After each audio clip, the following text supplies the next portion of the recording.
Heyo, Omnidogs and Omnikittens. It's Omnidog here with an overview of the long-awaited final volume in the Madmaniverse. Let me adjust my camera here a little bit. The Madmaniverse Library by Michael Allred, Laura Allred, Han Allred, and others. Han's son. So this is the final volume. Let's take a look. First, it's oversized, very much oversized. And it's got a very cool dust jacket. And let's take a minute before I forget. Organic price books, $2 off. With the code Omnidog, 5% off, shipping 4 more, but blah, blah, blah. Omnidog, sit right on. Okay. So this book is $100, very much oversized, gigunda. Let's see, can I make a size comparison with anything? Sure, I have a trade paperback here handy. There, so it's way oversized. Thank you, Unearth. I'll do something with you later. So now this is the stuff that Mike Allred didn't necessarily want to see print again. And by that, I mean, he said, I don't want this to see print again. The early work, Grafik Muzik. These two stories, I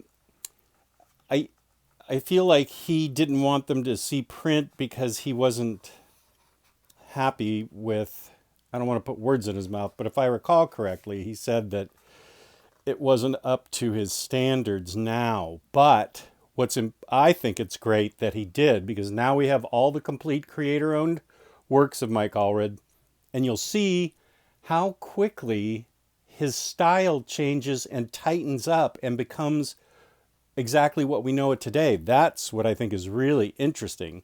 So we have Mr. Gum, Who Sell Out, You Sell Out, written by Jamie S. Rich, pencils Mike Allred. Laura does all the colors as always. Madman in Your Face 3D Special, and X-Ray Robot 1 through 4, which I just read earlier this year, and it is super fun. I love it.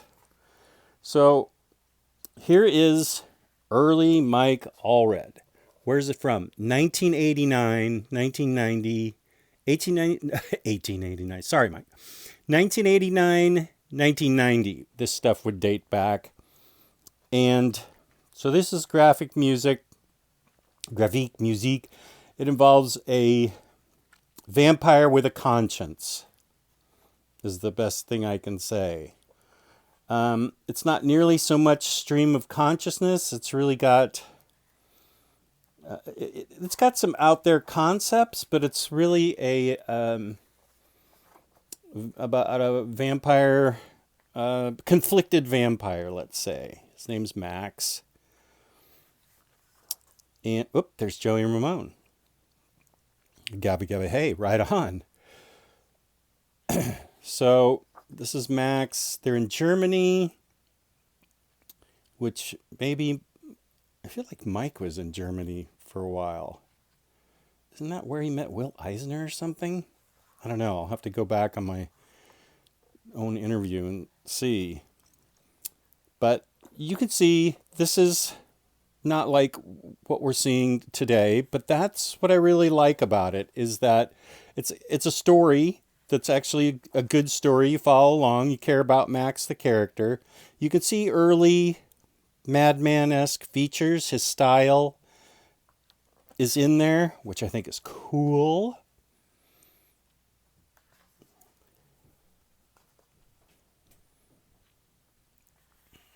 And it goes on for a while before we see the same character in Grafik Muzik. It's all Grafik Muzik. It's just spelled differently, I guess.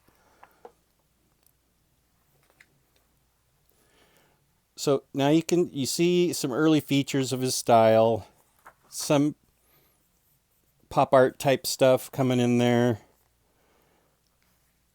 and his pop art sensibilities here.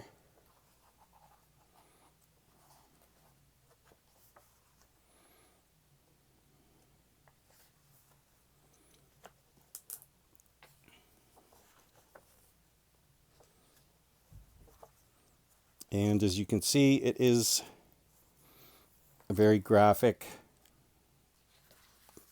Gore. It's got some gore. Yeah, Max gets his head chopped off there for a sec. But he gets better.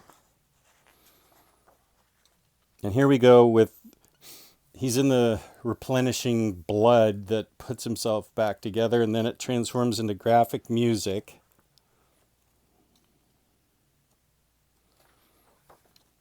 Preborn Spirit, Shadrach. So now we're getting out there. Now we're starting to see his imagination really take form.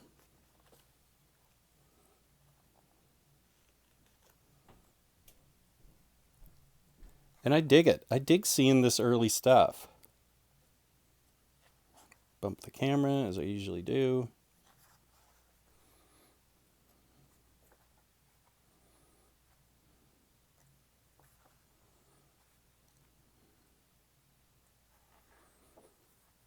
And so we go from this to, whoa, what happened?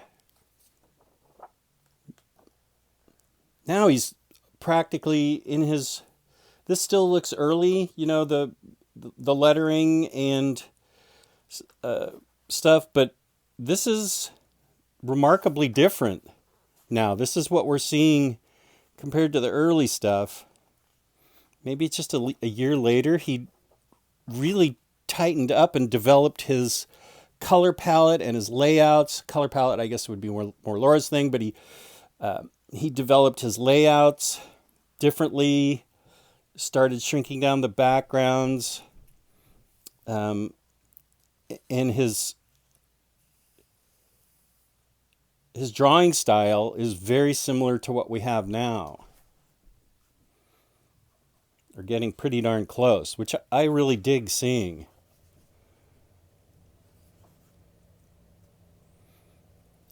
Go ahead and turn the page. He's trying to turn the page. Okay. And so we have early hintings of Madman stuff to come.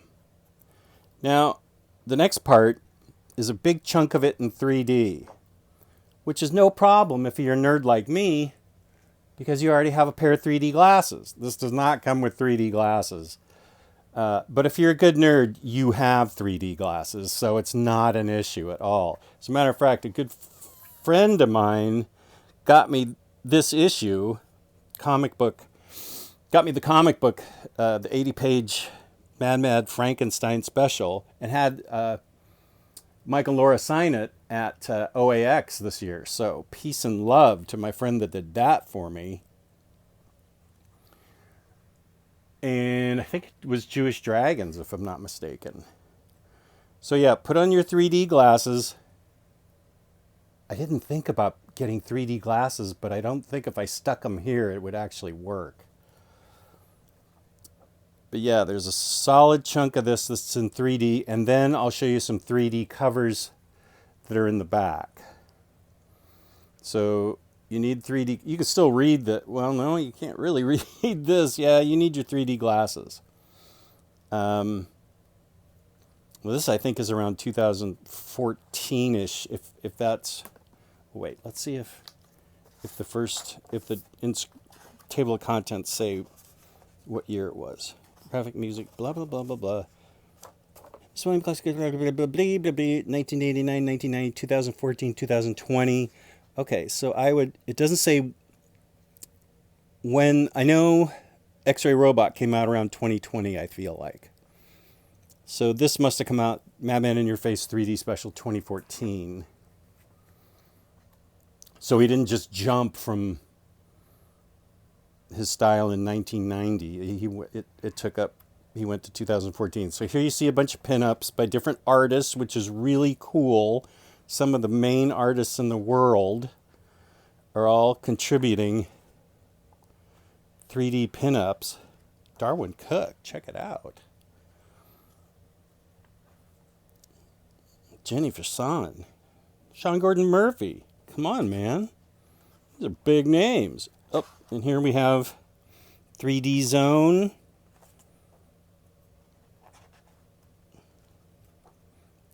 Still more sinkhole succubus. Then we go back to non-3D with a short story here. And here's X-Ray Robot. This is a boss comic. This is so boss.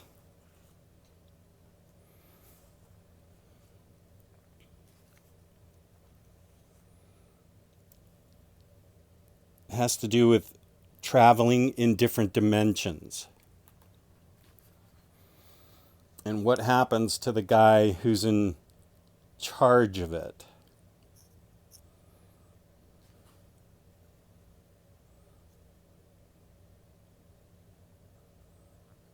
He ends up going to a different dimension.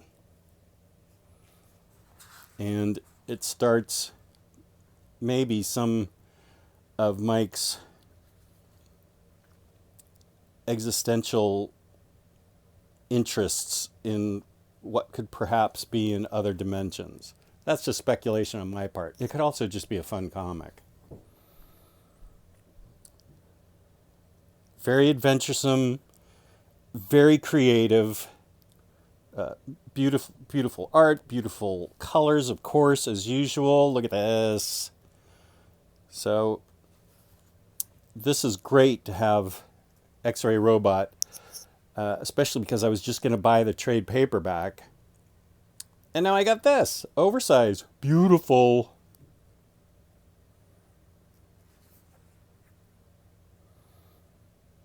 You have several bad guys, several good guys, and several different realities.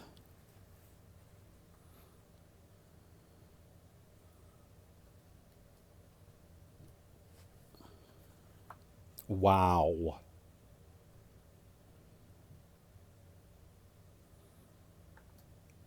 Yeah, this dialogue seems kind of existential to me. But again, I'm just speculating.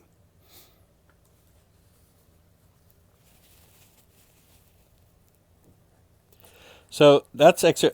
I forgot X-Ray Robot runs into Madman. And then we get to yoink, a bunch of pinups that are in 3D, which is cool. 3D Guru must be the person who put the 3D together. And then we go into some covers. And some more 3D. Yeah, it's very 3D-y. A lot of extras. More pinups by Frank Frazetta. Freaking frick. I forgot he knew all these people. What? And they all contributed, Joelle Jones, they all contributed to this. That really shows you, I would think, how well liked he is in the field. You don't just get Frank Frazetta to dial in a pinup for you if you're Joe Bag of Donuts. Cool. Okay, so there we go. More 3D. You need 3D glasses for this book. But I read it. It's awesome, as usual. I loved it all. And my library is now complete with Volume 6. It has all now been collected, all of the Madmaniverse. If he has any 3D skeletons in the closet that he hasn't showed us, well, that sounds like it's a Mike problem, not an us problem. If he has anything else, he needs to show it. But I don't think he does. I think he's done. So, peace and love. Get this book. It's well worth it if you're a fan of fun, great, inventive, interesting comics, and this book in particular, to see how an artist grows as a writer grows, because his writing evolves just as well as his art does. So peace and love, peace and love. Thank you for watching. Please subscribe, hit the notification bell, message me, subscribe, hit the like button, and feel free to message me. Madman Volume 6. Peace and love.